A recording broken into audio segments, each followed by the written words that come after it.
नमस्कार दोस्तों, आइए आज सुनते हैं मालती जोशी जी की लिखी कहानी ओ बसंती पवन पागल। तो कहानी शुरू करें मित्रों। टेबल पर पड़ा हुआ वह सादा सा कार्ड मुंह चिढ़ा रहा था। शादी के सीजन में ऐसे कार्ड रोज ही चले आते हैं, एक से एक खूबसूरत, कलात्मक और महंगे कार्ड्स। उनके मुकाबले में ये तो बिल्कुल सादा था, जैसे सिर्फ सूचना भर देना इसका उद्देश्य हो। फिर भी यह कार्ड मेरे लिए खास था। ये अंजू की बेटी की शादी का कार्ड था। इस कार्ड को देखते ही मन में यादों का एक सैलाब सा उमड़ आया है। यादें बचपन की, कैशोर्य की, ननिहाल की। बीच के ये 25 साल एकदम जैसे गायब हो गए थे। मन एकदम नानी के आंगन में पहुंच गया, जहाँ अंजू मंजू की जोड़ी झूला झूल रही है, अमियाँ तोड़ रही है, मेहंदी रचा रही है और छत पर धमा चौकड़ी मचा रही है। ननिहाल का यह कस्बा बहुत छोटा सा था, पर वहाँ जाने के लिए पूरे साल हम छुट्टियों की प्रतीक्षा करते रहते थे। आकर्षण का मुख्य केंद्र होता था हमारा मिलना, जो छुट्टियों में ही संभव हो पाता था। कहने को मौसेरी बहनें थीं हम दोनों, पर पता नहीं क्या सोचकर नानी ने जोड़ी से नाम रख दिए थे, मंजू और अंजू। मम्मी लोगों के नाम भी जोड़ी के थे, कमला विमला, इसलिए बेटियों के नाम भी जोड़ी के रखे गए। यूँ तो हम लोगों की उम्र में 2 साल का फ़र्क था, फिर भी हमारे बीच बहनों से ज़्यादा एक सखी भाव था। अभेद्य जोड़ी थी हमारी, इसीलिए हमारे नाम भी अक्सर जोड़ी से ही लिए जाते। 10 सालों बाद एक दिन अचानक अंजू को इल्हाम हुआ था, दीदी, एक से नाम रखने से क्या होता है, किस्मत थोड़े ही एक सी हो जाती है। 10 साल की अंजू के मुंह से इतनी गंभीर बात सुनकर मैं चौंक गई थी। वाकई किस्मत दोनों की एकदम अलग थी। मैं रईस माँ बाप की इकलौती लाडली बेटी थी। अंजू एक क्लर्क की बेटी थी, 4 भाई बहनों में सबसे बड़ी।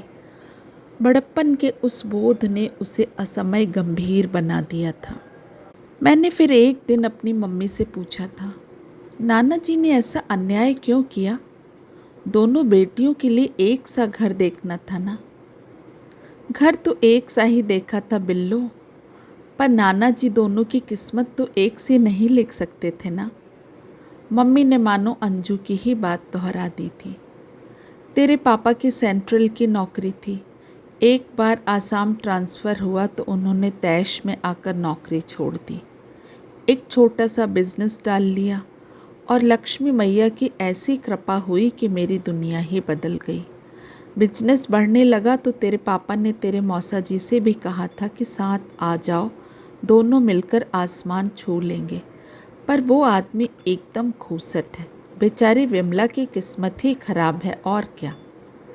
लुक छिप कर ही सही मम्मी बेचारी विमला की भरसक मदद करती रहती थी। अंजू के लिए तो उन्हें कभी कपड़े सिलवाने की ज़रूरत ही नहीं पड़ी। मेरे तंग होते कपड़े उसके लिए उठाकर रख दिए जाते।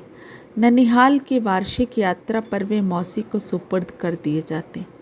एक साल मौसी के साथ अंजू नहीं आई, अगले साल उससे छोटा राकेश भी नहीं आया। मौसी ने बताया अब उन लोगों का पूरा टिकट लगने लगा है, बहुत महंगा पड़ता है। तब पहली बार पता चला कि पीहर आना भी मौसी के लिए एक भार है, एक कष्टकारक अनुभव है। लेकिन अंजू की अनुपस्थिति में मेरी तो छुट्टियां ही बेस्वाद हो गई। मम्मी ने हमेशा की तरह कपड़ों की पोटली मौसी को थमाई तो उस बार मौसी ने मना कर दिया। बोली, जिज्जी, बाप बेटी दोनों एक ही जाति के हैं, पता नहीं किस घमंड में रहते हैं। तुम इतने प्रेम से देती हो पर उसके मिजाज तो देखो। कहती है मैं 2 कपड़ों में साल गुजार लूँगी पर किसी की उतरन अब नहीं पहनूंगी।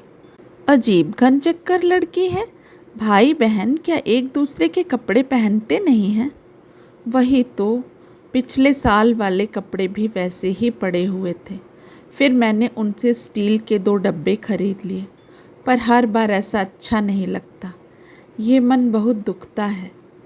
बाद में मैंने मम्मी से कहा, अंजू को बुरा लगना स्वाभाविक है मम्मी, सालों साल तुम उसे पुराने कपड़े देती रहती हो, एक आध बार नया भी दिया करो ना, नया जो खास उसके लिए सिलवाया गया हो। तेरे कपड़े ऐसे पुराने भी नहीं होते हैं, मुश्किल से 6 महीने पहनती है और डाल देती है। इतने महंगे कपड़े नौकरों को देने का भी दिल नहीं करता। वह लड़की अपने बाप की तरह ही खूसट है और कुछ नहीं। ऐसे तन मन से उतरे कपड़े पहनने से अंजू ने इनकार कर दिया तो मम्मी ने उसे खूसट ही करार दे दिया। यादों का यह कारवां मेरी शादी के पड़ाव पर आकर रुक गया और बड़ी देर रुका ही रहा। मम्मी के घर की वह इकलौती शादी थी, इसलिए सारे रिश्तेदार इकट्ठा हो गए थे। मम्मी पापा हमेशा से ही शाही खर्च थे और इस मौके को तो वे यादगार बनाने पर तुले हुए थे। उस हुजूम में मौसी का परिवार अपनी विपन्नता के कारण अलग ही नजर आ रहा था। मम्मी मौसी को अपनी साड़ियाँ पहना रही थी, पर साड़ियों से क्या होता है, पूरा परिवेश तो आप बदल नहीं सकते ना। वे साड़ियाँ टाट में मखमल के पैबंद की तरह नजर आ रही थी। यथा समय तिलक भेजा गया। सारे बुजुर्गवार साथ गए थे। लंदन वाले ताऊ जी की खास इसी मौके के लिए प्रतीक्षा थी, ताकि बरेली वालों पर रौब डाला जा सके। वैसे रौब डालने के लिए साथ गया साजो सामान ही काफ़ी था। मम्मी पापा ने कोई कसर नहीं छोड़ी थी। वे लड़के वालों को शिकायत का मौका देना नहीं चाहते थे, लेकिन जब जनता वहाँ से लौटी तो बेहद उदास थी। सबके चेहरे लटके हुए थे। हम लोग सन्न रह गए थे। कहाँ क्या कमी रह गई समझ में नहीं आ रहा था। हॉल में सबका चाय नाश्ता चल रहा था। वहीं मम्मी को तलब किया गया। उत्सुकतावत मैं और अंजू भी दरवाजे के पीछे जाकर खड़े हो गए। ताऊ जी बुरी तरह बरस रहे थे। कौन बेवकूफ़ यह प्रस्ताव लाया था? किसने तय किया था यह लड़का? लड़का देखने कौन गया था? उन्होंने कह दिया लड़का इंजीनियर है और आपने मान लिया। छानबीन करने की ज़रूरत भी नहीं समझी। यह तो अच्छा हुआ मैंने डिटेल्स पूछ लिए, तब पता चला महाशय डिप्लोमा होल्डर हैं। अपनी डबल एमए लड़की को तुम एक डिप्लोमाधारी से ब्याहने चले थे? वे पापा की ओर मुखातिब होकर बोले। दरअसल घर इतना अच्छा था, पापा ने अस्फुट स्वर में कहना चाहा। घर अच्छा होने से क्या होता है? क्या पैसा ही सब कुछ है? इंटेलेक्चुअल कंपेनियनशिप भी तो कोई चीज़ होती है। मेंटल सेटअप भी तो एक सा होना चाहिए। मैं तो वहीं मना करके चला आता, पर तुमने कहा कि मंजू से पूछ लेते हैं, तो चलो अभी पूछ लेते हैं। तुरंत मेरी बुलाहट हुई। मैं तो दरवाजे के पास ही खड़ी थी। फौरन धर ली गई। ताऊ जी ने बड़े सख्त लहजे में मुझसे मेरा निर्णय जानना चाहा। एक क्षण को तो मैं सकपका गई। समझ में नहीं आया कि क्या जवाब दूं। मैंने जानबूझकर मम्मी पापा की ओर नहीं देखा, नहीं तो मैं निश्चय ही गड़बड़ा जाती। फिर मैंने स्पष्ट शब्दों में ताऊ जी से कह दिया, मुझे यह रिश्ता मंजूर नहीं है। इसलिए नहीं कि वीरेंद्र जी डिप्लोमा होल्डर हैं, बल्कि इसलिए कि हमसे झूठ बोला गया। ऐसे झूठे लोगों में मुझे कोई दिलचस्पी नहीं है। मेरे इस निर्णय का सभी ने सहर्ष स्वागत किया। ताऊ जी बोले, तो आज ही उन लोगों को खबर कर दी जाए, नहीं कल तो वे लोग बारात लेकर चल पड़ेंगे। फूफा जी बोले, उन्हें आ जाने दो, यहाँ से बैरंग वापस भेज देंगे, मज़ा आ जाएगा। चाचा जी बोले, उन्हें क्या खाक मज़ा आएगा, मज़ा तो हम लोगों को आने वाला है। इतनी तैयारी हो चुकी है, इतना पैसा खर्च हो चुका है, हॉल का, हलवाई का, बैंड बाजे का, बस का, कार का, होटल का, सब का बयाना दिया जा चुका है, सब डूब जाएगा। एक आइडिया है, मामा जी ने ताली बजाकर कहा। सब लोग उत्सुकता से उनकी ओर देखने लगे। हम लोग उनके सामने अंजू का प्रस्ताव रख देते हैं। हाँ कहेंगे तो ठीक है, विमला जिज्जी का एक भार उतर जाएगा, नहीं तो उनको बैरंग तो लौटना ही है। बरखुरदार, एक अजीब सी गुर्राहट कमरे में गूंज गई। मुझे तो विश्वास ही नहीं हुआ कि मौसा जी की आवाज़ है। उन्हें बोलते हुए भी बहुत कम सुना था। बरखुरदार, शायद तुम भूल रहे हो कि अंजू का बाप अभी जिंदा है और अंजू की शादी के लिए उसकी रजामंदी भी ज़रूरी है। क्या बात करते हो जीजा जी? मामा जी सिटपिटा कर बोले। मैंने तो एक सुझाव भर दिया था, आपकी मर्जी के बगैर थोड़े ही कुछ करना है। It was just a suggestion. तो प्रमोद जी, आपका वह सजेशन मुझे मंजूर नहीं है। मैं गरीब भले ही हूँ, पर मेरी बेटी की शादी दान खाते से नहीं होगी। दान खाते का सवाल ही नहीं है जीजा जी, आप पूरा खर्च देंगे। बस यह समझिए कि तैयारी के झंझट से आप बच जाएंगे। नहीं, मैं इस शादी के सरंजाम का खर्च भी नहीं दे सकता। मैं अपनी हैसियत का लड़का ढूंढूंगा और अपनी सामर्थ्य के अनुसार शादी करूंगा, और अब यह विषय यहीं समाप्त समझा जाए। और वे उठकर चले गए। पल भर को हॉल में सन्नाटा छा गया। फिर खुसुर पुसुर शुरू हुई। अजीब खूसट आदमी है, पता नहीं विमला कैसे निभाती है। ऐसा स्वभाव लेकर लड़का ढूंढने जाएंगे, कोई दरवाजे पर भी खड़ा नहीं करेगा। बहुत ही अजीब आदमी है, मामा जी बोले। हम तो विमला जिज्जी के लिए सोच रहे थे। जीजा जी, आप एक बार कहते तो शायद मान जाते। मामा जी ने एक दो बार पापा को आवाज़ दी, पर ना उन्होंने जवाब दिया, ना सिर उठाया। तब सबको भान हुआ कि पापा बड़ी देर से इसी तरह गुमसुम बैठे हुए हैं। भाई साहब, आपकी तबीयत तो ठीक है? चाचा जी ने पापा का कंधा छूकर कहा। उनका छूना था कि पापा उनकी बाहों में आ गिरे। उनका मुंह अजीब तरह से टेढ़ा हो गया था। हम लोगों की तो जान ही सूख गई। फौरन डॉक्टर को बुलवाया गया। पता चला कि बीपी एकाएक बहुत बढ़ जाने से पक्षाघात हुआ है। तुरंत उन्हें नर्सिंग होम में एडमिट किया गया।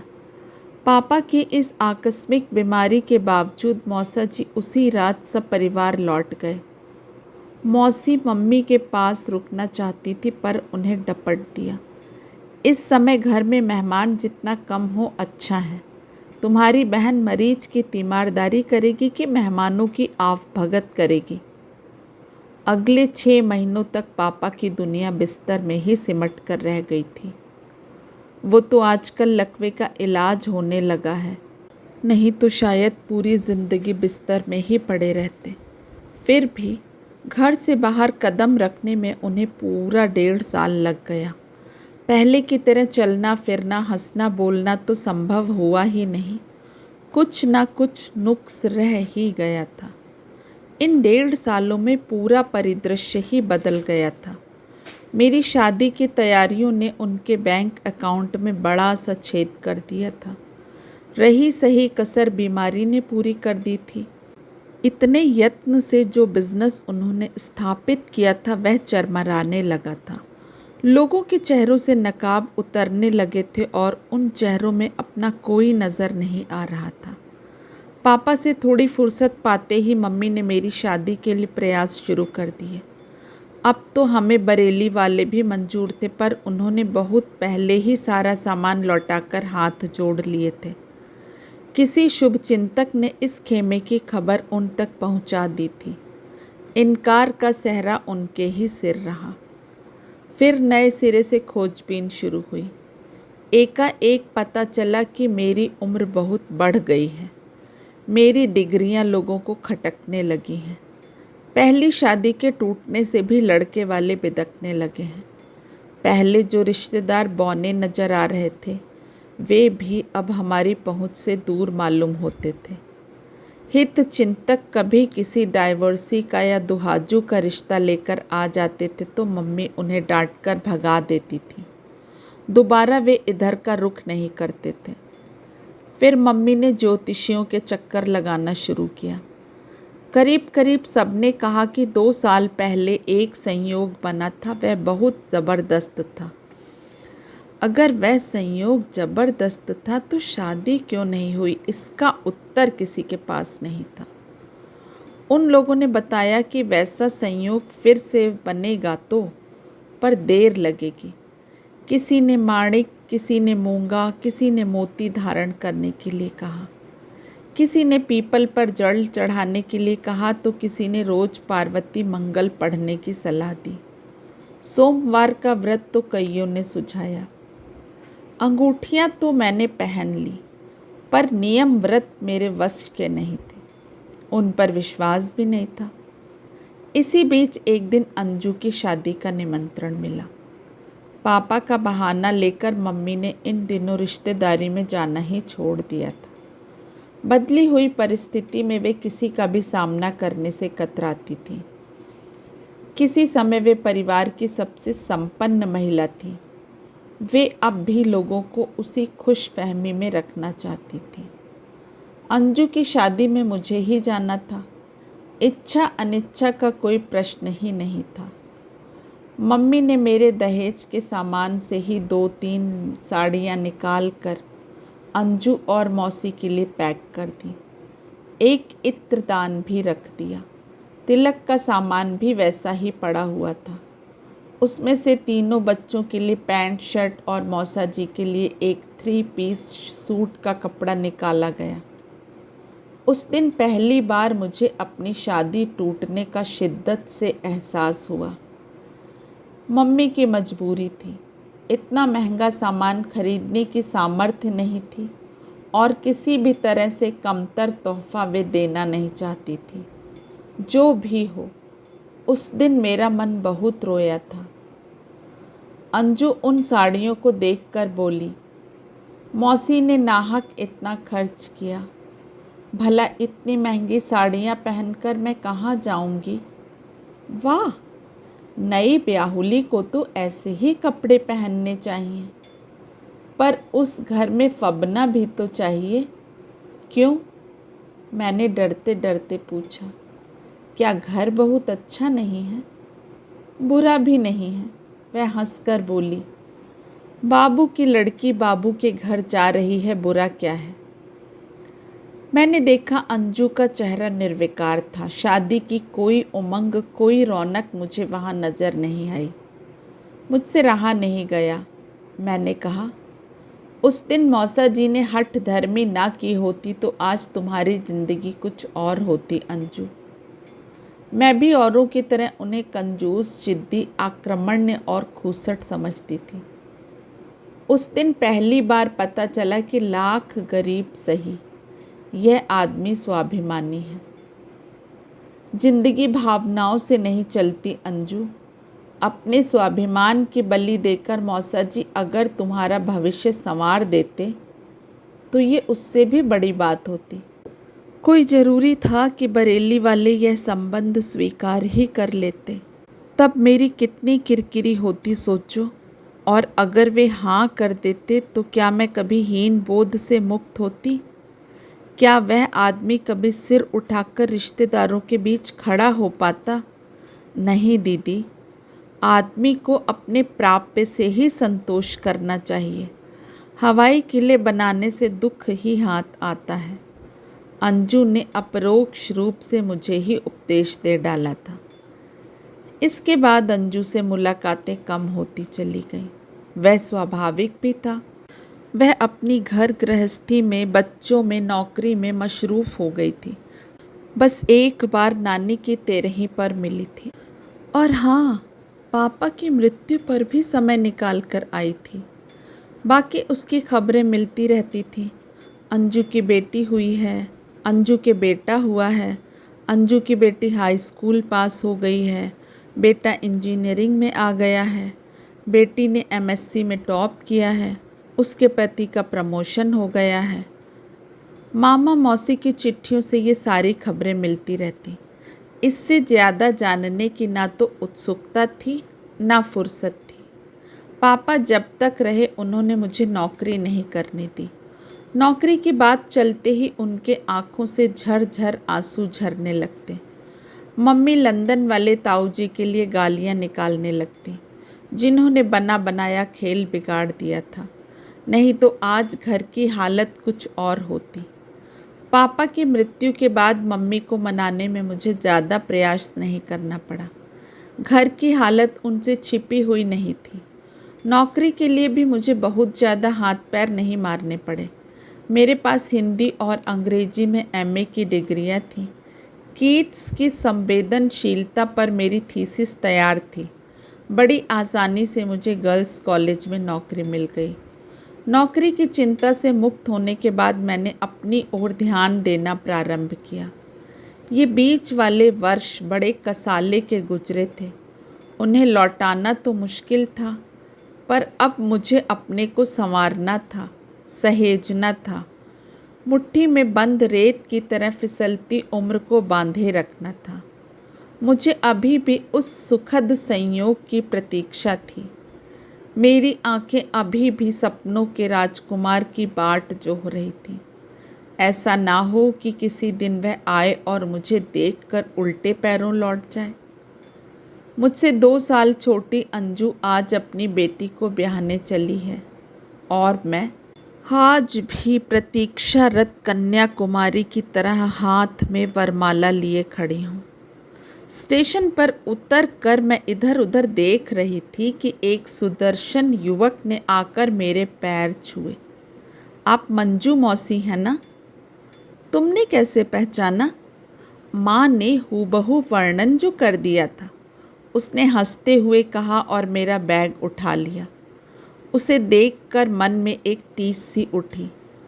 मेरी शादी हो गई होती तो शायद मेरा बेटा इतना ही बड़ा होता, शायद इससे भी बड़ा, इससे भी सुदर्शन होता। हम लोग गेट की ओर बढ़ रहे थे कि सामने वाली बेंच पर बैठी एक स्थूल महिला उठी और हमारी ओर आने लगी। खिचड़ी बाल, बेतरतीब साड़ी, बेरौनक चेहरा। अगर वह आकर गले से न लग जाती तो पहचानना मुश्किल हो जाता कि वह अंजू है। हमारा भरत मिलाप समाप्त हुआ तो बेटे ने पूछा, आप दोनों में बड़ा कौन है? मैं बड़ी हूँ, पूरे 2 साल, मैंने गर्व से कहा। पर माँ आपसे 4 साल सीनियर लगती है। 4 क्यों? पूरे 10 साल बड़ी लग रही हूँ मैं, अंजू ने निश्चल हंसी के साथ कहा। बड़ी तो लगोगी ही, तुम्हारा अधिकार कितना बड़ा है। तुमने कितने रिश्ते बनाए हैं, किसी की माँ, किसी की पत्नी, किसी की बहू, किसी की भाभी, और अब किसी की सास बनने जा रही हो। मैंने उसका मन रखने के लिए कहा, सिर्फ उम्र बड़ी होने से क्या होता है? तुम्हारे सामने मैं तो छोटी ही पड़ती हूँ। तुमने ज़िंदगी के कितने पड़ाव देखे हैं, कितने अनुभव बटोरे हैं, कितने मौसम झेले हैं। मेरी ज़िंदगी में तो बस एक ही मौसम चला आ रहा है, और वह मौसम है बसंत का। उसने हंसकर कहा। सच, बसंत तो तुम्हारे आंगन में तंबू तानकर बैठ गया है। क्या बात करती हो? सच कह रही हूँ। अभी घर चलकर देख लेना। मेरी बेटी, मेरी नंदे, मेरी देवरानी सब एक ही बात कहेंगी, हाय मंजू मौसी कितनी प्यारी लगती हैं, मंजू मौसी कितनी छोटी लगती हैं। तुम्हें बुरा तो नहीं लगेगा? मैंने आशंकित स्वर में पूछा। बुरा क्यों लगेगा भाई? उसने हंसकर कहा और आगे बढ़कर रिक्शे वाले से मोलभाव करने लगी। सचमुच उसके चेहरे पर हताशा या ईर्ष्या का कोई भाव नहीं था। अपने असमय बुढ़ापे को उसने बड़ी सहजता से स्वीकार कर लिया था। घर गृहस्थी और नौकरी के चलते वह अपना रख रखाव नहीं कर पाई है तो उसे इसका मलाल भी नहीं है। उम्र के इस पड़ाव तक वह खाली हाथ नहीं आई है। उपलब्धियों की एक पूरी गाथा उसके साथ है, इसलिए उसके चेहरे पर इतना संतोष है, तृप्ति है।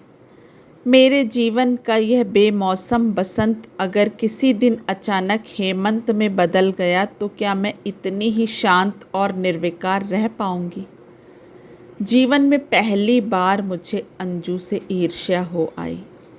दोस्तों, आशा करती हूँ कहानी आपको पसंद आई होगी।